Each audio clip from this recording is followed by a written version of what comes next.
Hello everyone and welcome back to my opinion. India have won their fourth group stage match by 17 runs. Let's get into this review. Starting off with the playing 11s, there was a difference between the 11 that I suggested and the 11 that India's team management went with.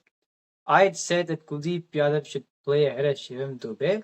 Now I would say if they are considering Shivam Dube to be the frontline batsman when compared to Rinku Singh, then Rinku Singh has got to make way for Kuldeep Yadav. Kuldeep Yadav has to play. And now for the Netherlands 11, they have with a similar 11 to what I had suggested, but I don't know whether it's because of injury, but Fred Klaassen should have played. He didn't play because of that. In the power play, apart from Adi and Dutt, they didn't have the support bowlers, so India narrowly won the power play at 51 for 2.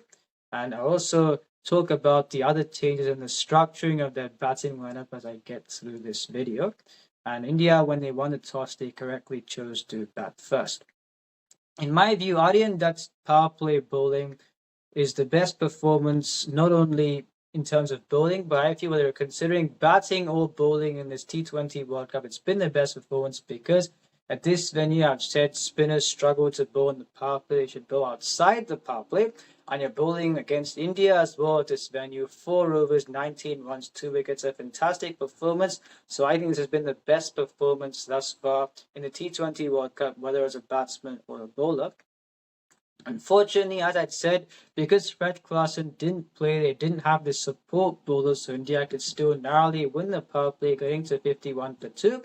And now for the middle overs, yes, Shivam Dube scored the 66 that he did, but I'd still say, as I said, when India played against USA, when 3 wickets are down, in this case by the 9th over, 69 for 3, Hardik Pandya should have been sent out ahead of Shivam Dube, where with the disposition that he shows, he's someone who I think when others watch him play and look at his body language, he inspires faith in them because he gives you the impression that he can rescue the team from a tough situation. In that case, that kind of a player, you should let him play the situation rather than not giving much time towards the end. Yes, he still played well in this match, but you saw against USA sometimes that may not work out when you don't have much time to bat at the end. This is why I feel Hardik Pandya should have been sent out. He would have taken a bit of time and then played the innings. I think that Shivam Dube would have that he played here. I think Hardik Pandya would have also played that innings. So I think that in this kind of a case, Shivam Dube can still play well at number 6. Hardik Pandya has got to bat at 5.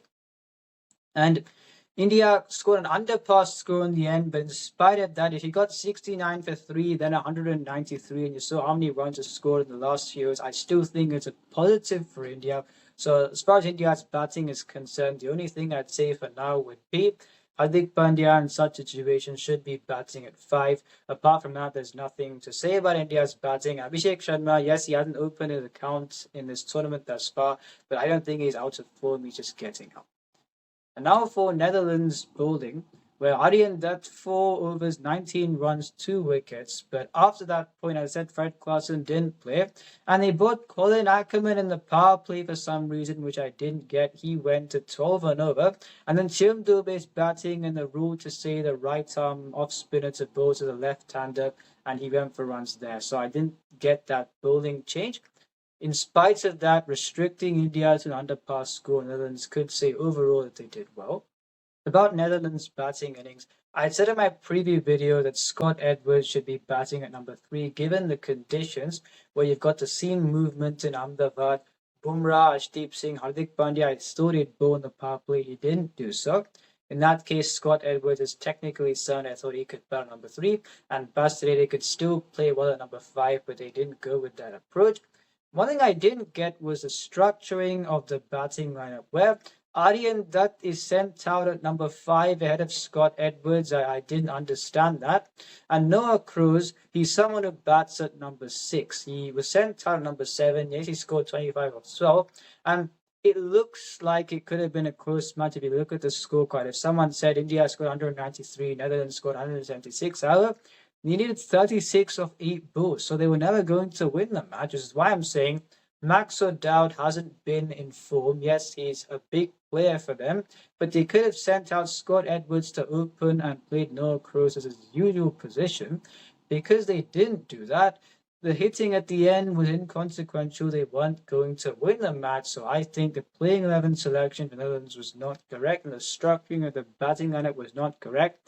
But I'd said in my preview video that if they bat first and they score 170, India chase it down, Netherlands would have played well. They've restricted India to an underpass score and scored 176 in reply, so I think they have played well. India's bowling, I would say this, I've been saying this many times, Kuldeep Yadav has got to play. But Hardik Pandya, you saw the game sense he exhibited when bowling in the power play against Pakistan. He didn't do that in this match, and he was brought on later. So what I would do, Shivam Dube also 3 overs, 35 runs. It shows that when those two goes for runs, or when the frontline bowlers go for runs, are you going to be able to compensate by bowling those two? I don't think you will be. So in that case, to give more assurance, this batting lineup, you won't need number 8 to bat. So one of Shivam Dube, Rinku Singh. If they're thinking Shivam Dube is going to be the front runner, Rinku Singh has got to make way for Kuldeep Yadav in terms of the bowling to be strengthened. If you've got 4 frontline bowlers, then you've got Hardik Pandya and Akshar Patel. Then this bowling attack will look very good, and the batting lineup already looks very good. So this is what I'd say about India.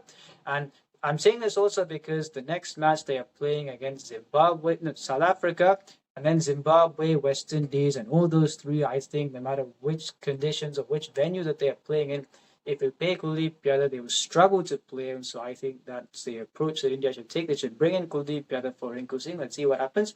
If you enjoy this video, please subscribe, share with your friends. This is my opinion. What's yours?